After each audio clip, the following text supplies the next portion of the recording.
Good morning. അതില്ലേ ഞാൻ ഭയങ്കര സന്തോഷത്തിലെന്ന് വന്നേക്കണേ. എന്താണെന്ന് വെച്ച് കഴിഞ്ഞാൽ എന്നോട് ഒരുപാട് പേര് എൻ്റെ വീട്ടിൽ വന്നിട്ട് കട്ട്ലേറ്റ് കഴിച്ചതിന് ശേഷം അവർ വന്ന് ചോദിക്കും എങ്ങനെയാണ് കട്ട്ലേറ്റ് ഉണ്ടാക്കിയത്. അപ്പം ഞാൻ അവർക്ക് ഫോൺ വിളിച്ച് പറഞ്ഞു കൊടുക്കും. എന്നിട്ട് അവരത് അവരുടെ വീട്ടിൽ പോയി ഉണ്ടാക്കിയിട്ട് ഫോട്ടോ അയച്ചു തരും. എന്നിട്ട് പറയും ഇതുവരെ കടയിൽ പോലും ഇത്രയും നല്ല കട്ട്ലേറ്റ് കഴിച്ചിട്ടില്ല, അല്ലെങ്കിൽ ഇത്രയും നല്ല കട്ട്ലേറ്റ്സ് ഒക്കെ ഉണ്ടല്ലേ എന്ന് ചോദിക്കുമ്പോൾ തന്നെ എനിക്കത് ഭയങ്കര ഒരു പ്രൗഡ് ഫീലിംഗ് കേട്ടോ. ഇനി എങ്ങനെയാണ് ഞാൻ അത്രയും നല്ല കട്ട്ലേറ്റ് ഉണ്ടാക്കണേന്ന് വെച്ച് കഴിഞ്ഞാൽ ഭയങ്കര സിമ്പിളാണ്.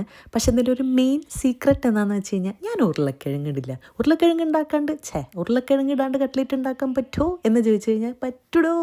അങ്ങനെ ചോദിക്കുന്നവർക്ക് വേണ്ടിയിട്ട് നിങ്ങൾ ജസ്റ്റ് ഈ വീഡിയോ ഒന്ന് അയച്ചു കൊടുത്താൽ മതി.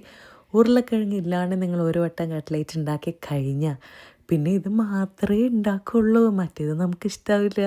ഒരുപാട് ഗസ്റ്റൊക്കെ വരുമ്പോൾ നമുക്ക് കമ്പനിക്ക് നഷ്ടമാണ്. എന്നാലും കുറച്ച് പേരൊക്കെ വരണമെന്നുണ്ടെങ്കിൽ ഇതൊന്ന് ട്രൈ ചെയ്ത് നോക്ക്. എൻ്റെ പൊന്നെ, ഇത് വൺ ഓഫ് മൈ ബെസ്റ്റ് ഐറ്റമാണ്. ഓക്കെ, അപ്പോൾ എല്ലാവരും നല്ല ഹാപ്പി ആയിട്ടിരിക്കുക. അടുത്ത വീഡിയോയിൽ കാണാം. ചേരാ.